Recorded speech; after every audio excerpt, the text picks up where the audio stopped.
তিনি একাধারে গায়ক, গীতিকার, সুরকার, অভিনেতা, চলচ্চিত্র পরিচালক, চিত্রনাট্যকার, প্রযোজক।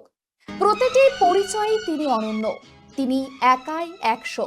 মঙ্গলবার ছিল সেই কিংবদন্তি কিশোর কুমারের ৯৭তম জন্মদিন। দেশের গণ্ডি পেরিয়ে বিদেশেও ছড়িয়ে রয়েছে অগণিত কিশোর ভক্ত। কিন্তু কিশোরকে ভগবান মনে করা সুমন সন্ন্যামতের গুরু প্রেম সকলের থেকে একটু বেশি। ছোট থেকেই কিশোর ভক্ত। তখন থেকেই স্বপ্ন দেখতেন ধুমধাম করে গুরুর জন্মদিন সেলিব্রেট করবেন, কিন্তু সামর্থ্য ছিল না। তাই জীবনের প্রতিষ্ঠিত হয়েই শুরু করেছেন ধুমধাম করে কিশোর কুমারের জন্মদিন সেলিব্রেশন। বন্ধু তথা মিউজিশিয়ান প্রদীপ ঘোষকে সঙ্গে নিয়ে গত ৪ বছর ধরে গানে সুরে সেলিব্রেট করে আসছেন গুরুর জন্মদিন। এবছরও তার অন্যথা হলো না। কিশোর কুমারের ছবিতে মাল্যদান করে কেক কেটে শুরু হলো অনুষ্ঠান।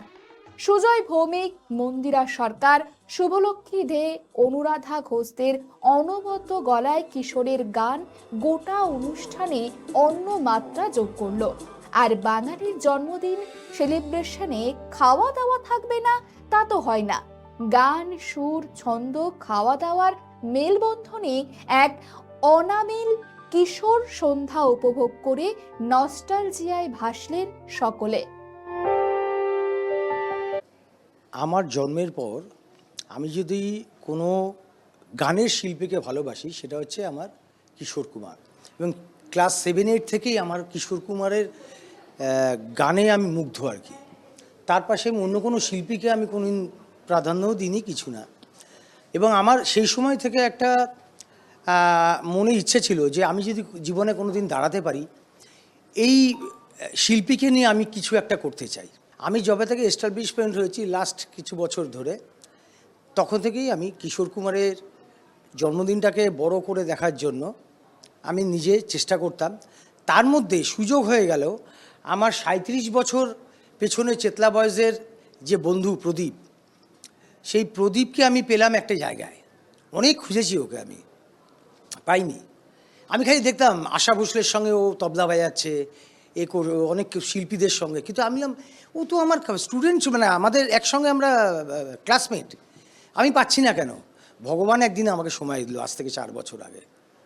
তখন থেকে আমি প্রদীপের সঙ্গে আছি এবং প্রদীপ বললাম, প্রদীপ আমি এটা করতে চাই। আমি কিশোর কুমারের চোখে হারাই। এমনকি কিশোর কুমারের জায়গায় যদি অন্য কোথাও গিয়ে দেখি অন্য কোনো শিল্পীর গান হচ্ছে, আমি চলে আসি বা বেরিয়ে আসি। সুমন আমার খুব ভালো বন্ধু।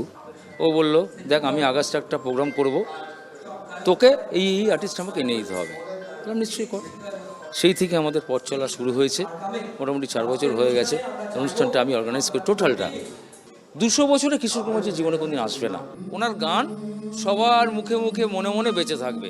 এখনকার প্রজন্ম যারা গাইছে তারা যত নতুন হোক গান, পুরনো গান গাইতে হবে। এখনও আপনি যদি প্রোগ্রামে যান, দুর্গাপুজোতে যান, কোনো অনুষ্ঠানে যান, কোনো নববর্ষে যান, দেখবেন কিশোর কুমারজির গান রবীন্দ্রসঙ্গীত হলেও বাজছে, আধুনিক গান হলেও বাজছে। কিশোর কুমারের গান, কিশোর কুমারের ট্যালেন্ট আর কোনোদিন কখনো কেউ হবে না। কোনো দিন কিশোর কুমারের জায়গায় আর কেউ আসবে না। তো ওনার গান, ওনার শিল্প তো সারা জীবন, যতদিন পৃথিবী আছে ততদিন বেঁচে থাকবে।